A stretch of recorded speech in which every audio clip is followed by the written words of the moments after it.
avec Socrate. Voilà, on incarne Socrate. Je vous avais dit qu'on allait rencontrer Socrate. Voilà, Socrate est là en chair et en os, les amis.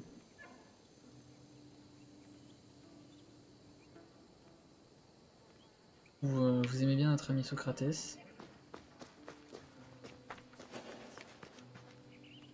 Suivez un cours rapide de la philosophie grecque antique. 10 minutes, tranquillement. Welcome to the Gymnasium of the Kinosaries, one of the many places where philosophers came to enrich the mind and enlighten the spirit. Alors. My name is Aspasia. Alors. Though I am not originally from Athens, I have climbed to the top of its social ladder using my wit and intellect. I've even earned the love of Pericles, one of the most powerful men in the city. The mind truly is a beautiful thing. Voilà, on a la femme de Périclès.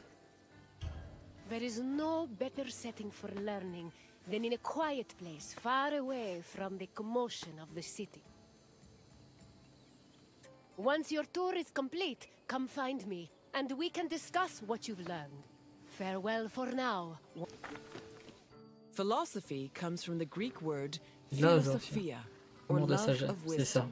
This concept was in direct contrast with philochromatia, love of money, and philotimia, love of honor. As of the second half of the 5th century BCE, Athens was known as Greece's capital of philosophy. Due to the rise of democracy, there was an increasing need for education beyond the basic subjects of elementary school. Athenian citizens needed to be able to participate in various functions of the democratic state, such as being elected for office, proposing new laws, engaging in military decisions, or simply defending their rights. Voilà. N'importe qui en savoir plus, hein. En savoir plus, philosophie en Grèce, la philosophie grecque est apparue en Ionie au 7e et 8e 7e et 6e siècle avant notre ère. Les premiers philosophes se sont consacrés à la philosophie naturelle ou étaient appelés physikoi, physiciens ou physiologues. Le discours des physikoi était écrit en vers comme les poèmes homériques, mais alors que les poèmes épiques s'intéressaient au monde en termes de divinité et de mythologie, les psychoi exploraient des causes plus rationnelles des phénomènes naturels. Le fondateur de l'école de philosophie naturelle dite de Milet fut Thalès de Milet, qui déclara que l'eau était le principe supérieur de toute chose. Voilà, là on parle des présocratiques, des penseurs présocratiques, comme Thalès de Milet. Thalès fut le premier, on connaît bien Thalès, le fondateur de Thalès, le premier à proposer un élément matériel rationnel comme principe de monde. De quoi je l'ai encore d'ailleurs dans l'épisode, l'introduction de ce podcast, où je parle justement de Thalès qui pense que tout était eau, et que j'ai un petit peu repris en fait son principe pour créer ce podcast. L'école d'Éphèse s'intéresse aussi au monde naturel. Selon Héraclite d'Éphèse, toutes les choses composées de l'univers seraient dans un état de flux constant relié par une structure logique appelée logos. Logos, ouais, la pensée. Comme la sagesse. Oui, le principe premier du cosmos c'était le feu. Donc là on a Héraclite, on a Thalès qui pensait que tout était eau, Héraclite qui pensait que tout était feu. Du fait de l'expansion militaire perse et des troubles politiques, certains intellectuels ioniens durent émigrer et se réfugièrent en Italie méridionale comme Pythagore de Samos. Pythagore, excusez-moi, où il eut de nombreux disciples dont le légendaire lutteur Milon de Crotone. On prête à Pythagore de nombreuses découvertes mathématiques et géométriques. Il croyait à la transmigration de l'âme après la mort. Voilà, comme on en a parlé tout à l'heure, Pythagore aussi et Socrate pareil. Tous ces philosophes présocratiques furent des polymathes. Leur philosophie était un mélange de cosmologie, donc tout ce qui est du cosmos dans les étoiles, de mathématiques, de géométrie, de médecine et d'éthique. Par la suite, les sophistes s'inspirèrent de la nature pluridisciplinaire de leurs enseignements. Tête de philosophe en bronze. On a un audio aussi, c'est vrai qu'il y avait un audio. Tête de philosophe en bronze, archéologique à Florence. C'est sympa.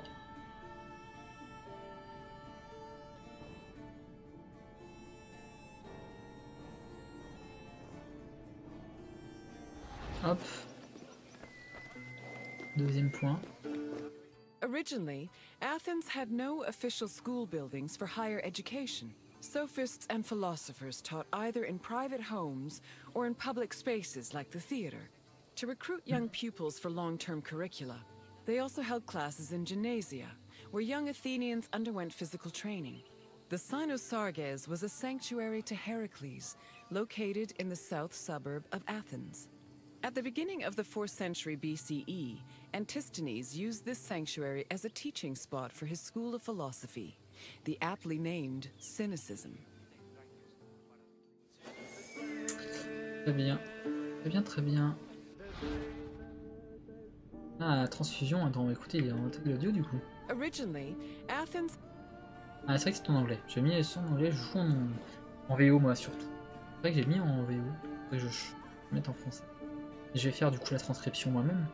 Périclès mit en œuvre de nombreuses politiques culturelles qui contribuèrent à faire d'Athènes le cœur de la culture grecque. Il convient des philosophes tels que Anaxagore et Protagoras, ainsi que d'autres intellectuels à s'installer dans la cité. De ce fait, de nombreux philosophes furent originaires d'Athènes, dont les célèbres furent Socrate et Platon. Le talent philosophique d'Athènes attira des élèves de tout le monde grec. Ainsi, Aristippe vient de Cyrène pour suivre les enseignements de Socrate, tandis que Diogène vient de Sinope pour étudier auprès d'Antisthène. Là, on a plein de philosophes différents.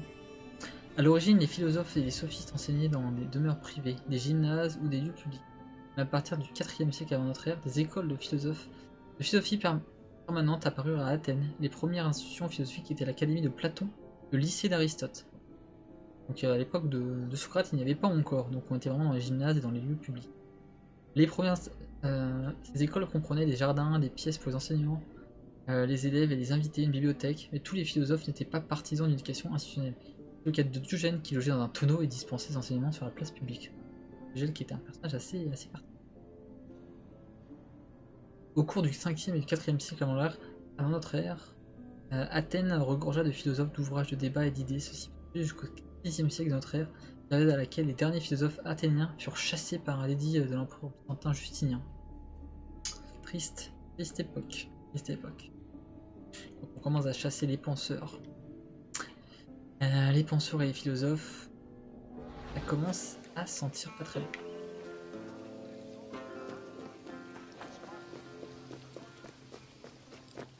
Any free citizen was allowed to involve themselves in the Athenian democratic process. Exactement. However, to truly influence the flow of politics, their speech and rhetoric skills had to be impeccable.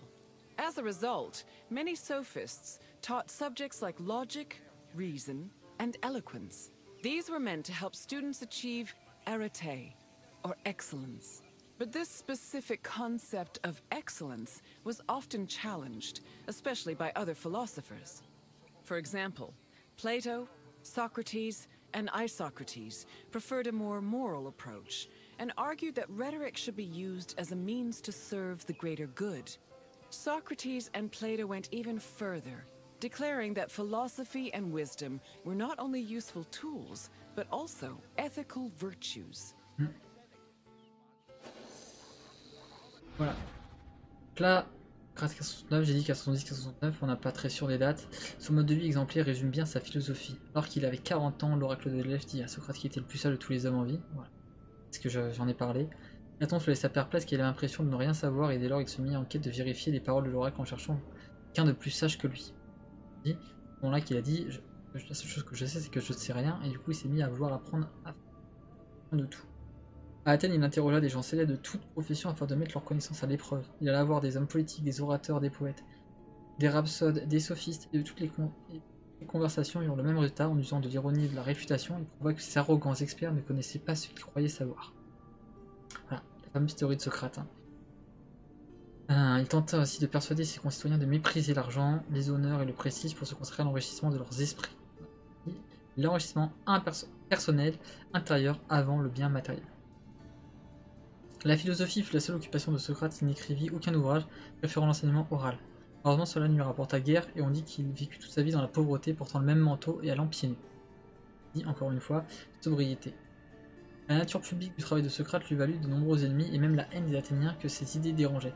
Il attira aussi de nombreux jeunes Athéniens qui admiraient son franc-parler et son intelligence. Certains de ses plus jeunes élèves comme Platon et Xénophon écrivirent eux-mêmes une œuvre philosophique. En 199, cette Athènes accusa Socrate de deux infractions, l'absence de croyance dans les dieux de la cité et le fait de corrompre la jeunesse. Condamné à mort et contraint de boire un liquide empoisonné contenant de l'acide.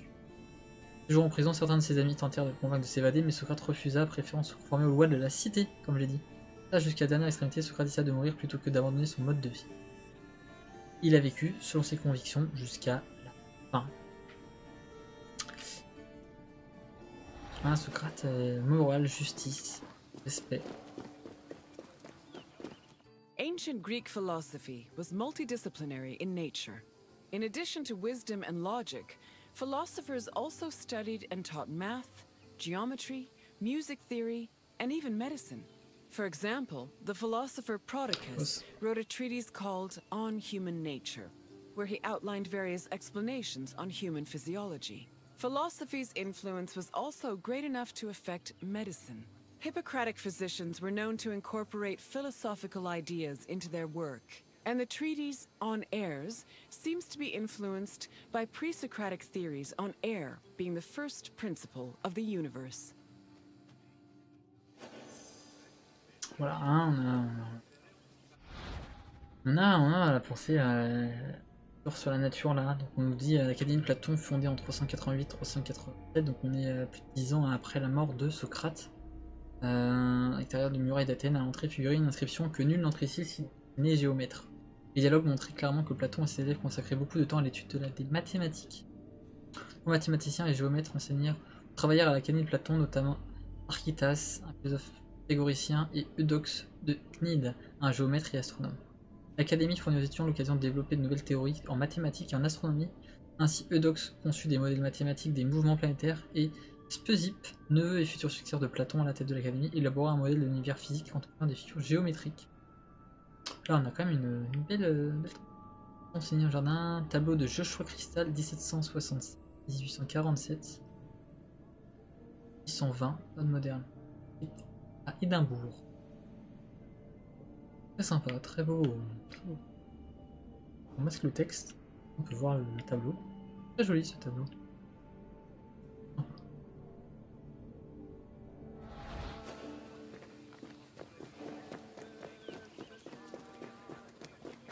The famed philosopher Socrates had an ambiguous relationship with sophists.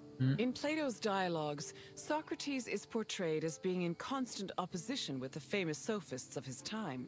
Aristophanes' comedy, The Clouds, meanwhile, depicts Socrates as a sophist himself, constantly demanding payment for his teachings. Socrates was in fact very poor and made no money off his teachings. He also differed from the sophists in that while they only taught aristocratic youths, Socrates taught everyone, regardless of station. Unfortunately, his controversial ideas and practices did not sit well with the city of Athens, and he was eventually tried for impiety.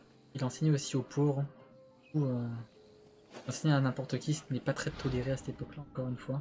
Hein, il fallait se faire payer, on enseignait vraiment aux classes supérieures. Comme on dit aussi, Socrate, il voulait que les gens soient instruits en fait, parce tout le monde allait avoir, une fois dans sa vie en fait, on allait par le tirage au sort en fait, acquérir une tâche et une charge en fait, une charge juridique, une charge au sein de la cité. Du coup c'est pour ça que Socrate voulait enseigner à tout le monde. Le terme sophiste est une connotation négative et renvoie à l'emploi d'arguments erronés ou fallacieux. L'aspect péjoratif remonte à Platon qui vit dans les sophistes ses principaux adversaires, mais le mot sophiste est dérivé du sophia, sagesse, ancien qui signifie à l'origine homme sage.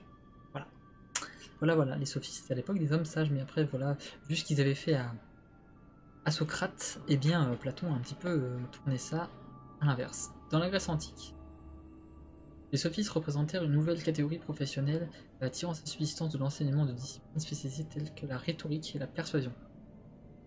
Leur cours visait à encourager l'esprit critique à propos de sujets tels que la morale, la politique et la religion. En revanche, les sophistes n'avaient rien d'un collectif organisé, chacun enseignait ce en quoi il croyait et ne formait un ensemble aux yeux du reste de la population. Les sophistes enseignaient contre rétribution. Leurs écoles étaient accessibles qu'à ceux qui en avaient les moyens, c'est-à-dire essentiellement les membres de l'aristocratie et les familles riches. Cependant, ils démontraient aussi leur talent lors d'événements publics. Par exemple, le sophiste Gorgias fit un discours à l'occasion de l'oration annuelle prononcée à Athènes en hommage aux victimes de guerre, et Hippias se présenta à l'Olympie. À plusieurs reprises. Protagoras d'Abdère, un autre Protagoras, est généralement considéré comme le premier sophiste. Il enseignait à ses élèves à argumenter selon les deux points de vue, car il pensait que la vérité ne pouvait se limiter à un seul. Il se présentait capable de faire triompher l'argument le plus faible et c'est à lui qu'on doit la célèbre formule « L'homme est la mesure de toute chose ». L'homme est la mesure de toute chose, Pythagoras. Il dit que la vérité est relative et varie d'un individu à l'autre. Exactement, ça dépend à quelle échelle on mesure et quelle est notre échelle utilisée. Il s'opposa également aux valeurs religieuses traditionnelles en défendant une approche agnostique des dieux, en déclarant en substance que pour ceux qui étaient des dieux, il était impossible de savoir s'ils existaient ou non, quelle était la nature en raison du caractère obscur de ce sujet et de la brièveté de la vie humaine. Très controversé encore une fois, très controversé. On a une belle statue de Socrate en marbre qui date du IIe siècle. Statue sympathique.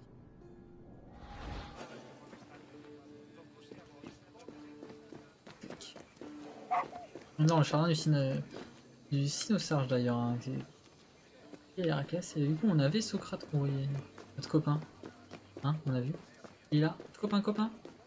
C'est moi. Et t'as vu, c'est moi. Et c'est moi. Et bien, mes copains. Voilà. Oups, désolé. Allez, qu'est-ce qu'on nous apprend ici? Philosophy was not only a collection of ideas, but a way of life. According to philosopher Pierre Hadot, his ancient counterparts had a daily regime of spiritual exercises to combat their passions, doubts, and illusory beliefs. These exercises included meditation on death, contemplation of nature, or speaking with a friend or mentor. Philosophers also followed specific dress codes and diets. They were also part of a community of masters and students. These communities were created and strengthened in schools. Plato founded such a school in the early 4th century BCE, when he purchased a property in a grove just outside of Athens. The school was designed to groom students into philosopher citizens who could eventually rule the city in a measured and fair manner. It followed its own rules and was open to both male and female disciples. Sympa. Ah, sympa, c'est ce qu'on dit là. Aristote, là on parle d'Aristote, du coup le troisième. Aristote est né en 384, donc là Socrate était déjà mort. Et Platon venait juste de créer son école. Hein. Un très à stagiaire. Il s'est rendu à Athènes à l'âge de 17 ans et a étudié auprès de Platon à l'académie de celui-ci. Il a passé une vingtaine d'années dans cette école jusqu'à la mort de Platon en 347. Au moins 347, après avoir parcouru la Grèce, il s'est installé à la cour de Philippe II de Macédoine, où il devient le précepteur du jeune Alexandre le Grand, le fameux. Aristote revient à Athènes en 335 pour y fonder sa propre école, le lycée, le fameux lycée, qui devient deuxième lieu d'enseignement, qui n'est pas le même lycée que nous, hein, bien sûr, le lycée à l'époque. Lycée de la cité, les membres de cette école furent appelés les péripatéticiens, c'est-à-dire ceux qui marchent, hein, après les péripatéticiennes. Ceux qui marchent, soit parce que Aristote enseignait en se déplaçant en école, soit en raison de la présence d'un chemin couvert ou un péripatos dans le gymnase de son école. Au lycée, Aristote installa une bibliothèque qui devient le modèle de celle d'Alexandrie. On y mena des recherches à grande échelle comme l'indiquent les titres des ouvrages d'Aristote, physique, psychologie, politique, zoologie et littérature. Des disciples célèbres prirent d'ailleurs part à ces programmes de recherche. Théophraste de Térésos écrivit sur la botanique et les pierres, Eudème de Chypre composa une histoire des mathématiques et Aristoxène de Tarente rédigea un ouvrage sur l'harmonique. À la mort d'Alexandre, Aristote fut accusé d'impiété et dut fuir Athènes. Il se réfugia sur Eubée, une bouille en 322. Vu qu'il était précepteur d'Alexandre le Grand, il était protégé dans tout le monde grec. Une personne était intouchable. Mais voilà, quand il est parti, un petit peu, hein, quand t'as plus de protecteur comme notre ami Socrate qui était tout seul, eh bien les gens n'hésitent pas à t'éliminer parce que tu gênes. Hein. Ce qui fait de l'ombre, te dégage. Pour Aristote, le bonheur, le daimonia, constituait le but suprême de la vie. Et la richesse, les honneurs et le plaisir n'étaient que des moyens de l'atteindre, pas des fins en soi. Voilà. L'argent, l'honneur et le plaisir, moyens d'atteindre le bonheur, mais ils ne sont pas des bonheurs. En outre, dans la mesure où c'est la rationalité qui distingue les hommes des plantes et des animaux, notre fonction est d'employer la raison. Une vie heureuse est par conséquent une vie de raison et selon Aristote, une existence consacrée à la recherche théorique est la plus heureuse de toutes. Très sympa.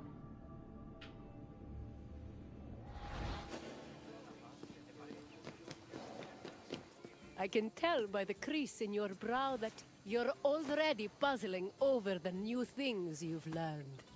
Don't be embarrassed. Even the wisest among us need to ask questions before they search for answers. Oui. Is there anything else you'd like to do?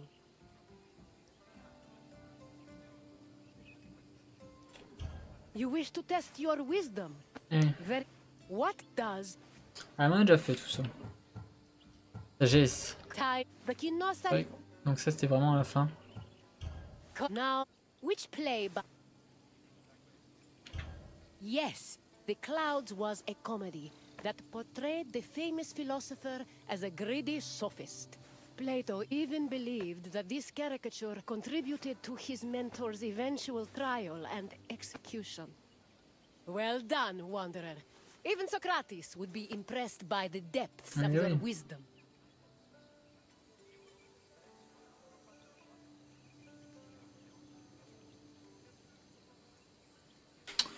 Alors, qu'est-ce qu'il nous raconte? Voilà, Very well. I'll take you there. Follow me.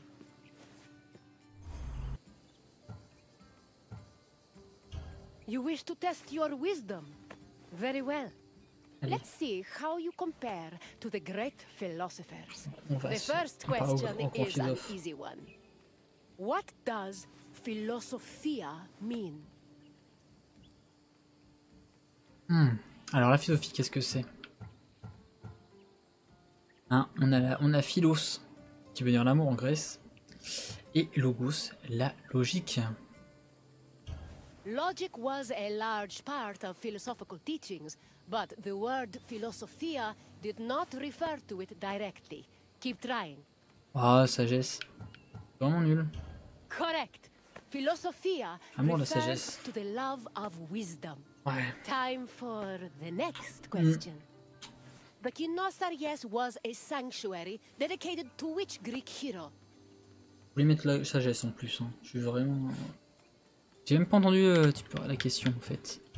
The Kynosarges was a sanctuary dedicated to which Greek hero? Le Cynosarge. Bah là, j'ai un doute. Cynosarge. On dirait Héraclès? Correct. It was the mighty Heracles. Now, for the last question. Which play by Aristophanes portrayed Socrates as a sophist? Ah, là on l'a dit tout à l'heure. Les nuées, on y parlait tout à l'heure. The Clouds was a comedy that portrayed the famous philosopher as a greedy sophist. Plato even believed that this caricature contributed to his mentor's eventual trial and execution. Well done, Wanderer. Even Socrates would be impressed by the depths of your wisdom. Education held a very important place in Greek society. The most prominent educators were philosophers, whose teachings ranged from everyday rituals to the makeup of the universe.